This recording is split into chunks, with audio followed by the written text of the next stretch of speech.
Pentagon की report है कि उत्तर कोरिया के 10,000 सैनिक यूक्रेन की जंग में उतर गए हैं और जेलेंस्की ने दावा किया है कि किम जोंग उन के विदेश मंत्री मॉस्को पहुंचकर उत्तर कोरिया के सैनिकों के बदले रूस के साथ सबसे आधुनिक और विनाशक एटम बम की डील कर रही हैं। एक रिपोर्ट यह भी है कि यूक्रेन के पास 6 महीने से ज्यादा युद्ध में टिकने लायक सेना नहीं बची है, इसीलिए अब रूस के विरुद्ध युद्ध में नेटो सेना को उतारा जा सकता है। यानी अमेरिका और रूस के बीच पहली बार सीधी जंग के हालात पैदा हो गए हैं और रूस के विदेश मंत्री लावरोव ने तो कह दिया है कि अब रूस और अमेरिका के बीच युद्ध किसी भी समय आरंभ हो सकता है।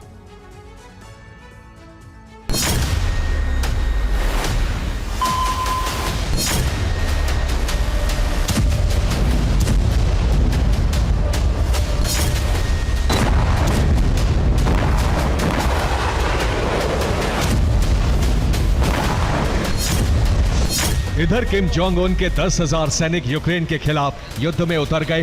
दूसरी तरफ उत्तर कोरिया की विदेश मंत्री चोई सोन हुई रूस की राजधानी मॉस्को पहुंची।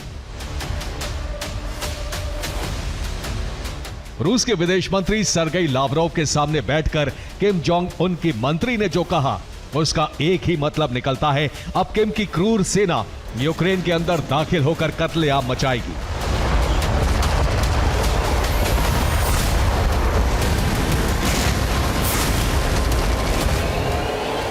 और इसके बदले पुतिन किम जोंग उन को सबसे आधुनिक एटम बम का गिफ्ट देंगे।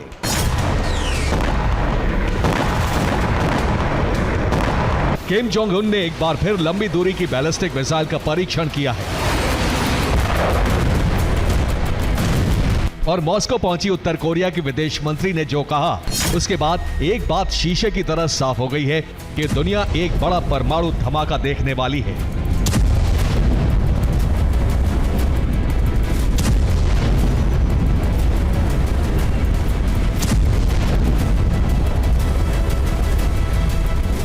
यूक्रेन में उत्तर कोरिया के सैनिकों के आने से अब रूस और अमेरिका में सीधी जंग का खतरा बढ़ गया है। उत्तर कोरियाई विदेश मंत्री से मुलाकात के बाद रूस के विदेश मंत्री सरगेई लावरोव ने तुर्की के एक अखबार में इंटरव्यू दिया। इस इंटरव्यू में लावरोव ने कहा कि रूस और अमेरिका सीधे सैन्य संघर्ष में शामिल होने के बेहद करीब हैं।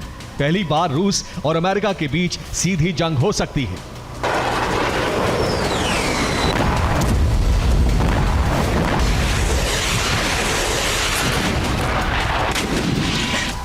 जाहिर है रूस अमेरिका में सीधी जंग हुई तो धरती पर ऐसा विनाश होगा जिसकी कोई कल्पना भी नहीं कर सकता।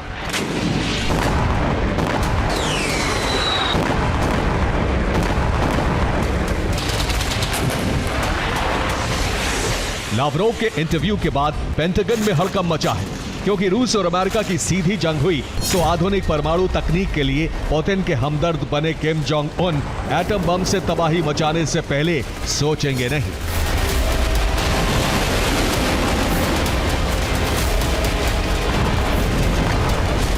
सवाल यह है कि अचानक ऐसा क्या हुआ जिससे अमेरिका और रूस के बीच विनाशकारी सीधी जंग के हालात बन गए। दरअसल रूस बहुत तेजी से यूक्रेन के डोनेस्क समेत कई इलाकों में जीत हासिल कर रहा है।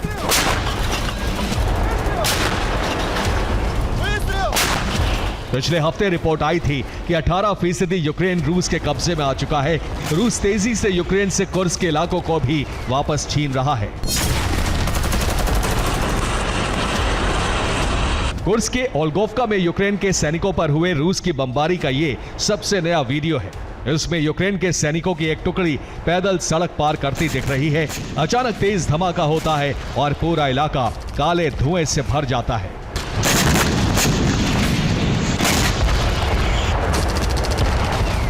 लेकिन अब यहां आमने सामने की खूनी जंग भी शुरू हो चुकी है। यूक्रेन के सैनिकों का सामना अब सिर्फ रूस के बमों से ही नहीं, किम जोंग उन की सेना से भी होने वाला है।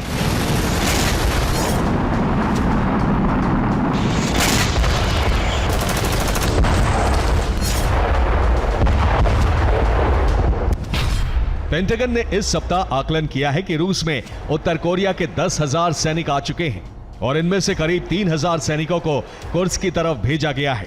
उत्तर कोरिया के बाकी सैनिक कीव की तरफ कूच कर सकते हैं।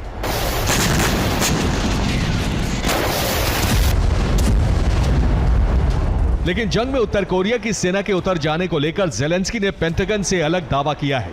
जेलेंस्की ने कहा है कि इन सर्दियों में उत्तर कोरिया की तरफ से 10,000 नहीं बल्कि 1 लाख से ज्यादा सैनिक यूक्रेन में लड़ने वाले हैं।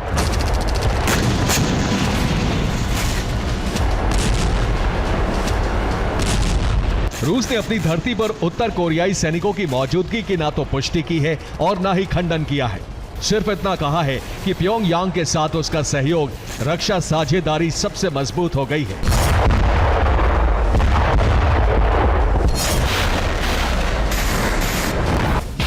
रूसी रक्षा मंत्रालय के सबसे नए आंकड़ों के मुताबिक पिछले 24 घंटों में ही कुर्स्क में यूक्रेन के 250 से ज्यादा सैनिकों की मौत हुई है और पिछले 3 महीनों की लड़ाई के बाद अकेले कुर्स्क में यूक्रेन के करीब 29,000 सैनिक मारे गए हैं।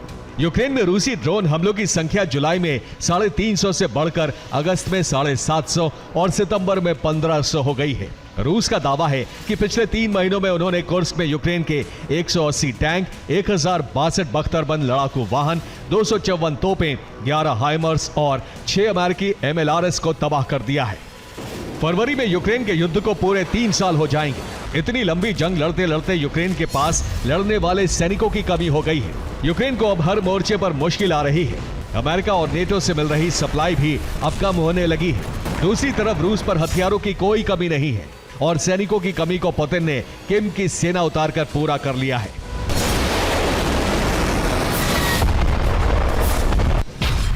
पेंटागन का आकलन है कि यूक्रेन के पास 6 से 12 महीने तक लड़ने के लिए सैनिक हैं, लेकिन उसके बाद यूक्रेन को सैनिकों की भारी कमी का सामना करना पड़ेगा। लेकिन यह कमी रूस को नहीं होगी, क्योंकि अब तक जिस तरह यूक्रेन की सेना अमेरिका और नेटो के हथियारों के साथ जंग लड़ रही थी, बिल्कुल उसी तरह किम जोंग उन की सेना रूस के हथियारों के साथ जंग में उतर गई है। लेकिन यूक्रेन को हार से बचाने के लिए अब नेटो के सैनिकों को यूक्रेन के रणभूमि पर उतारने की तैयारी हो रही है।